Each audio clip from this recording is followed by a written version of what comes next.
Guys, I made a huge mistake. I hope I didn't just ruin EgoSim. Okay, the project isn't ruined, but I did make one of the biggest mistakes you can when making a Roblox game. I rushed it. And by me, I mean sort of Robo. Yep, alleviate blame. There we go. Guys, Robo said he wanted to rescript the whole project, but he crunch timed it in only 2 days.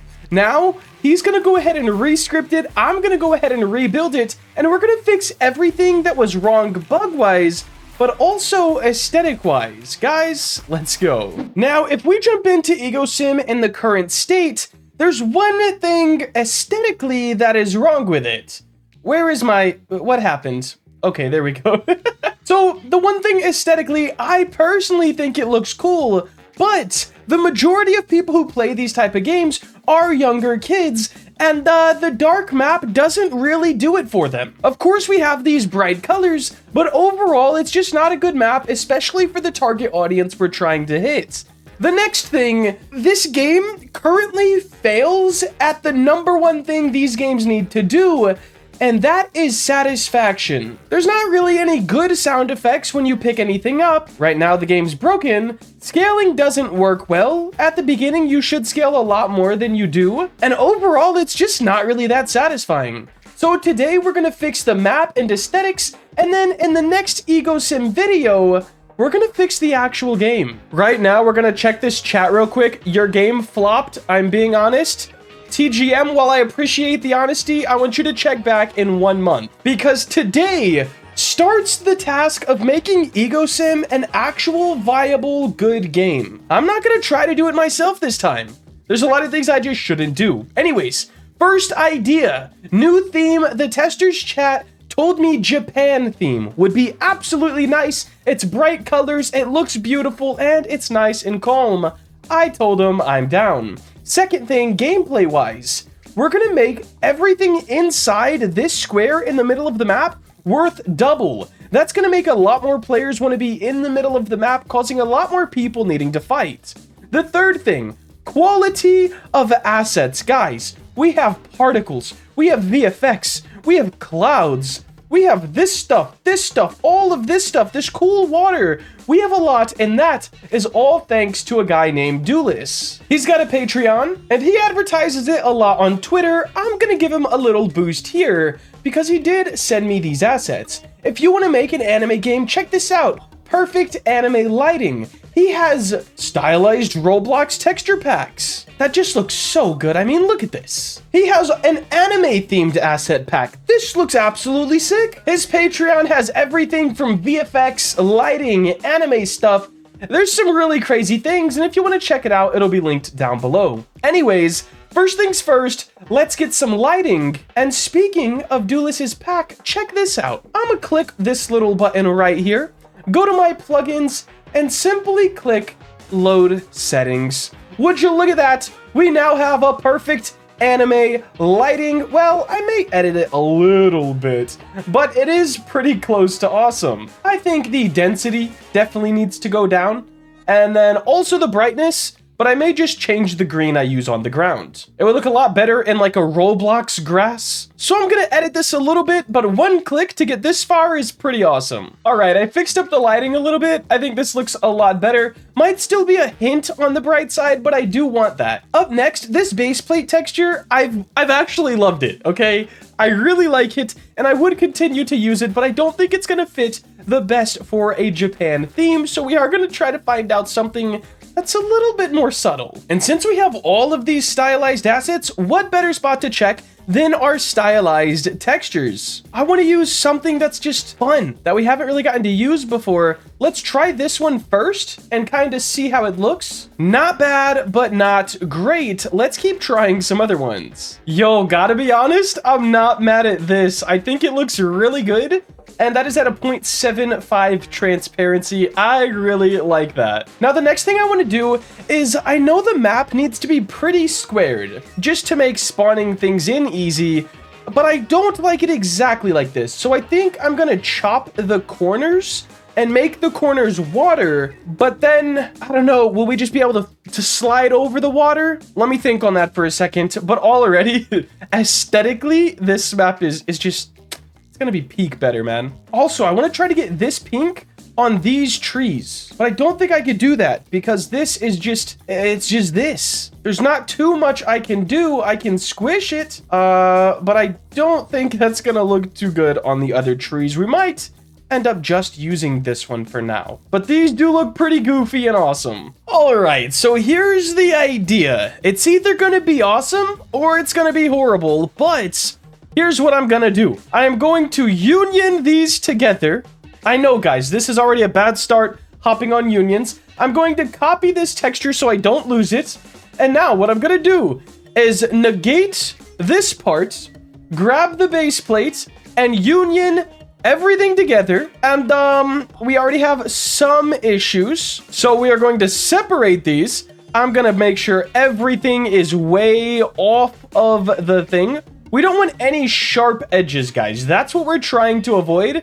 Because at the end of the day, I want this to be a very soft, fun build. So there we go. We're going to union this again. And then we can union all this. Negate. I am going to copy this texture one more time. And then we're going to union this. Not bad at all. Let's paste our texture back on. And now you guys can kind of see what's up. Now this white part right here is actually the spawn pad, and if you didn't know, if you scale up a spawn, players can spawn anywhere on it. Pretty cool stuff. Anyways, now we need the water, guys. All right, overall, I'm loving the water aesthetic, but the Z fighting is not good. And it's not because the water is too high up. There is a pretty sizable gap between the water and the ground. The problem is the surface appearance, and I'm not sure if there's a fix for that. I went ahead and copied the beams from the last game, but instead of stars, I changed them to just lines. That could change again. Now what I'm gonna go ahead and do is start pasting some of these clouds around. I think I want 2 in each corner, or maybe 4. We'll go like this, and then rotate them like this. Something like that. We'll move one up a little bit, this one down, and I think we'll do that in every corner. Oh, we're gonna run into some issues with surface appearance for sure, because over here, it would look a-okay. All right, I guess I'm gonna remake the water. It looks cool, but not cool enough for the amount of issues it's causing. All we're gonna do is use one part, but we're gonna use both of the textures on it. I think it'll look pretty good either way. Let's get a little test block right here. And I feel like if we copy the watercolor and then make this like a glass, we'll get sort of that kind of reflective type thing. Add the textures onto the part, and there we go. Now we can delete all of our old water, which is causing a lot of issues for us. And we can just use one part. There we go. Now it perfectly fills up the map, and we still have a pretty good looking water. Now we shouldn't have too many issues. We will if the particle goes under the water at all, but we'll try to keep it right on top. Something like that. And then we'll change it to that 45-degree angle, looking good. You know, I almost feel bad because the assets are like so high quality, like they shouldn't really be used. And like a weird low poly map like this, they should have like a whole nice stylized showcase. But you know, it's Row Builder, the old one-trick pony. This cool rock, which I'm gonna paste all over the place. I'm gonna, what is the word? Scale, rotate, and place this all over the place, and it should look pretty sick. I think we're also gonna turn Can Collide off on the rocks. The problem is you can't put anything in the middle of the map because that's the play area. Oh, it's such a weird build to have to do. Now that I've got the waterfalls placed on the sides, I just put a bunch of stuff around them to make them look good.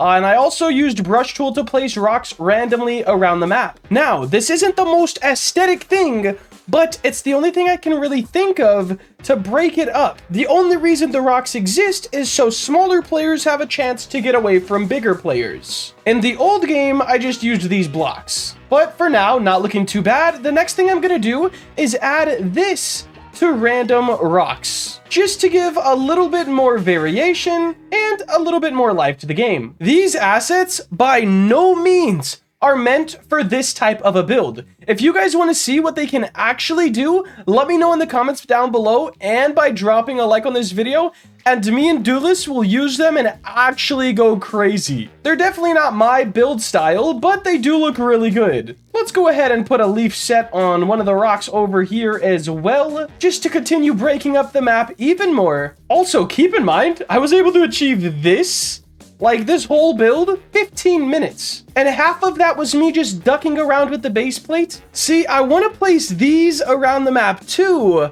The issue is when you get big, I don't want you running into too much stuff. And that's the main problem when building one of these games. How do I make it look good, but also make it so players are not running into anything? If you look at any of the other Agar.io style games on Roblox, they're just a base plate with a border. And I'm trying to figure out a way to make it look a little bit better, but man, you really start to sacrifice gameplay at that point, and that's not something I want to do.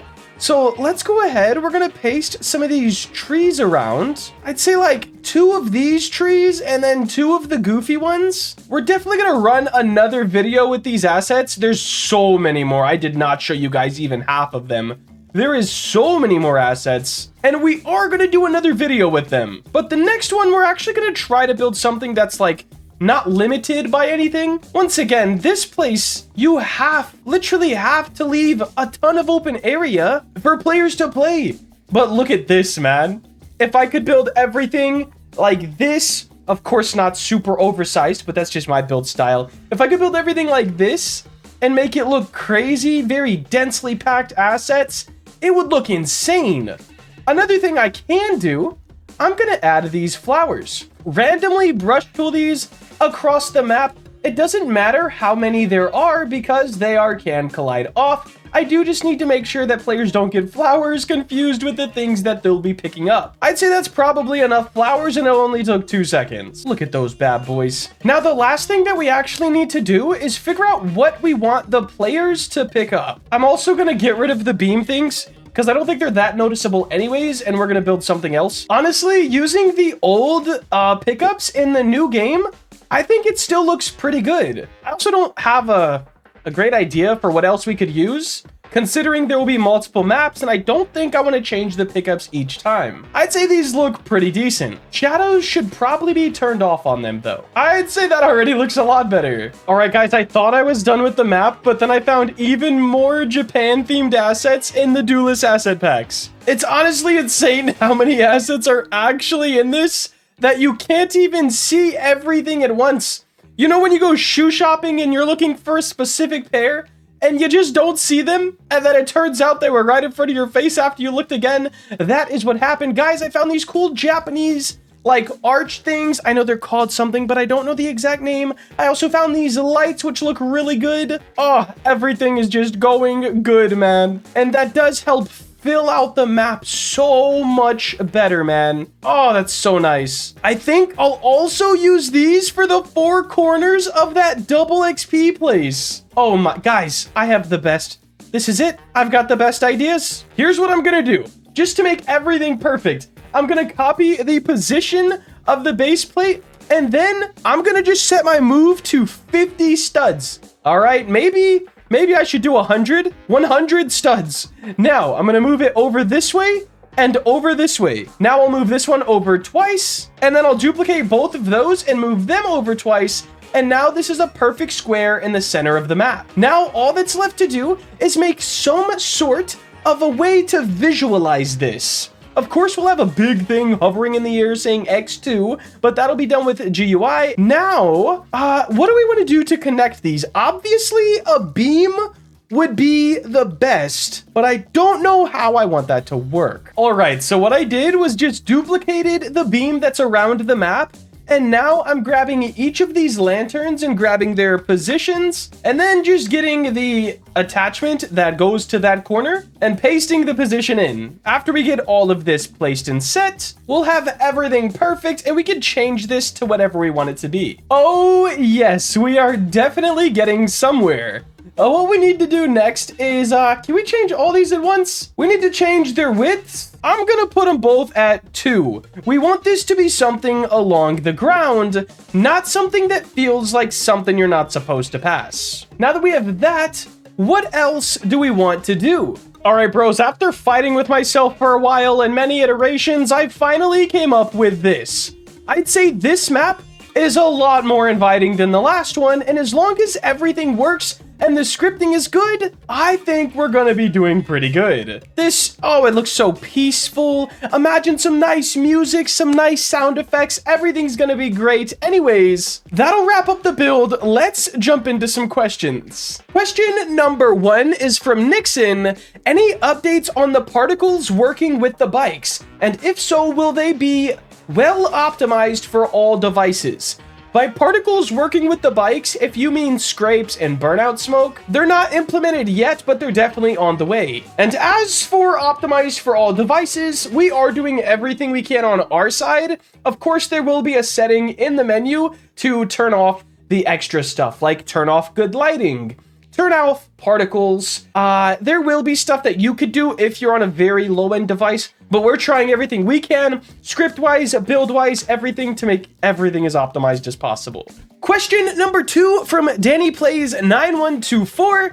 Is the dream game your final big project, or are you gonna make another big/dream project? Yes, guys, dream game's it. Like, if the dream game is a huge flop and I'm not able to fix it, I'll still update it for me and my friends, but I don't think I will ever make this big of a project again. There's nothing else that I'm extremely passionate about. If you guys don't know, when it's nice outside, all I do is ride and stunt ride my motorcycle, okay? And there's nothing else in this world that I'm like, yo, I want to do this. So probably not. I don't see any other big projects that would really get my time and attention like this one does. Great question, though. Last question is from Crocs Drip. Will the bike parts have long-term sort of health bar? So you need to replace old brakes, old suspension, and repair stuff over time. This is something that we may add in an update, but it's not at the top of our priority list. We also have to be careful that we don't add anything in updates that make players like, whoa, I didn't used to have to do this, and now that I do, I'm quitting. It's an idea that's been discussed, but it's by no means at the top of our priority list, and it might just get skipped over. I think it'll be a little more basic, like, hey man, you have crashed a couple too many times. You gotta pay to repair your bike. Great question, though.